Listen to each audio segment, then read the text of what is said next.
Mr. President. The Senator for Alaska.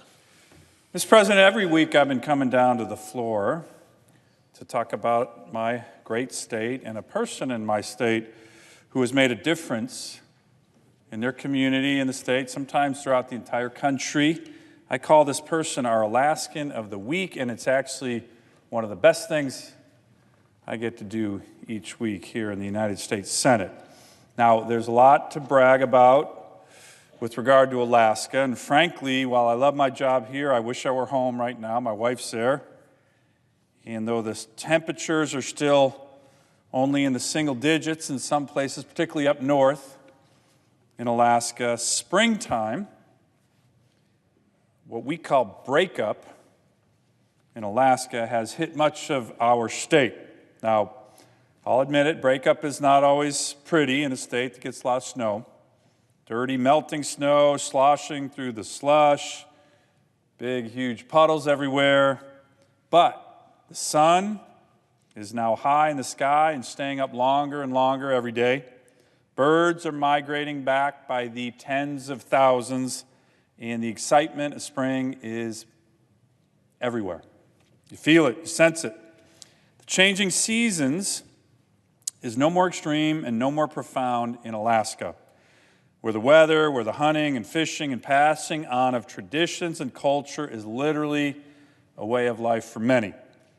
So, Mr. President, what I'd like to do today is take you to Bethel, Alaska, a town of about 6,000 people, about 400 miles west of Anchorage, which is in the full throes of breakup, in order for you and everybody watching to meet our Alaskan of the Week, Mr. John Active.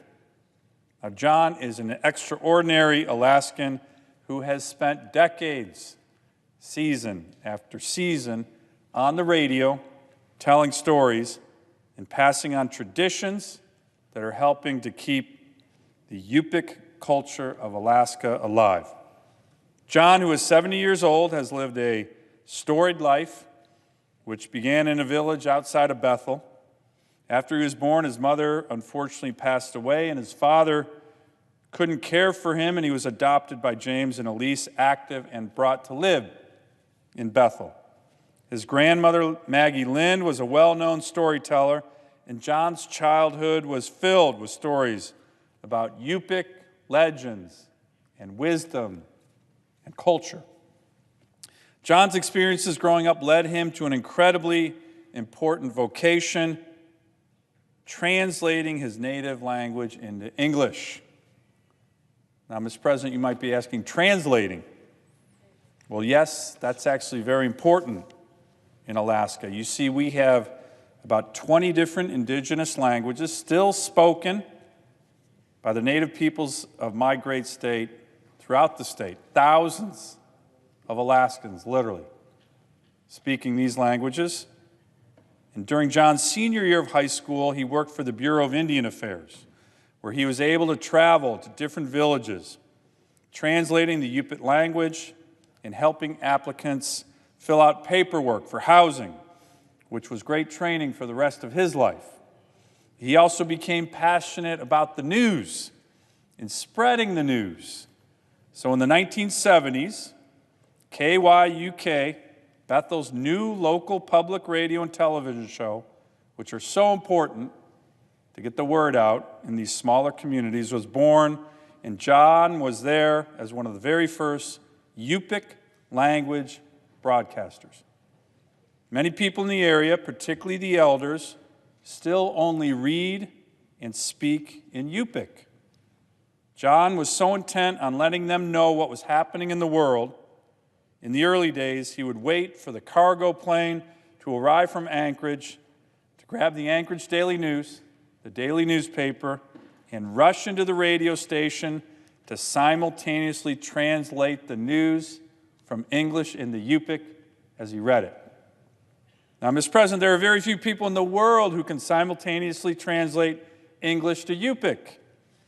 Among many other challenges, there aren't simply Yupik words for some English words. Take, for example, the word computer and what a computer does. It can take an entire paragraph in Yupik to explain that.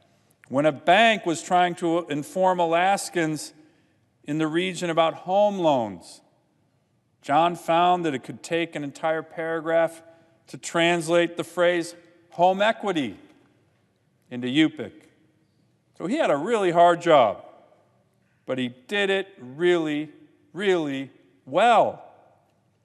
Over the years, John became known as starting his newscasts with a short Yupik story, stories that he learned from his grandmother, such as how the fox turned red, how the crane got its blue eyes, stories that eventually were broadcast around the state.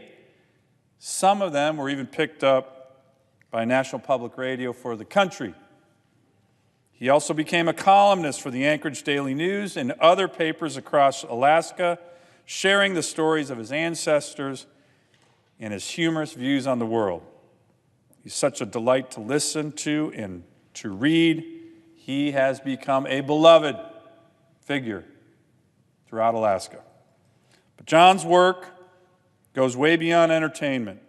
His work goal has been to preserve the language, the Yupik language, which goes hand in hand in preserving the Yupik culture.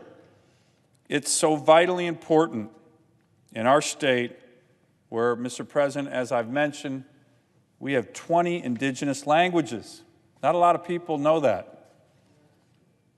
In the not-so-distant past, Alaska Natives were unfortunately discouraged and sometimes even punished for speaking in their native languages. Now, however, there are more and more efforts encouraged by people like John Active and KYUK to help keep native languages alive and thriving, and the cultures that belong to them alive and thriving. For example, my wife Julie, who is at the Alaskan, is now taking classes in Koyukon at the Alaskan, her family's native language. And John also wants to spread not just the culture, but the values of the Yupik community. In his words, to Yupify Alaska and the world. And with the help of KYUK, the amazing station that serves over 22,000 predominantly Yupik residents in this region of Alaska, he and his other co-hosts have been able to do that. There are so many people in this region who can understand what we're now saying, John said. Quote, I feel it makes them proud to hear their language being spoken over the airwaves. I am helping to keep their language and culture alive, unquote. Mr. President, March 30th was John's last show on KYUK. He's now taking a well-deserved retirement, but his legacy and the radio's commitment to their Yupik culture continues. KYUK will continue still to be a pioneer in bringing 1 hour a day of local news in the Yupik language and 5.5 hours a week of Yupik public affairs and talk shows, all in the language of the region. So I want to thank KYUK for being a pioneer in bringing bilingual content to Alaskans in public broadcasting. And of course, I want to thank John for being one of the major conduits for that pioneering work. Your work, John, has touched so many, and you've certainly done your part to serve your fellow Alaskans while Yupifying the state, the country, and even the world. So thanks, congratulations on being our Alaskan of the Week.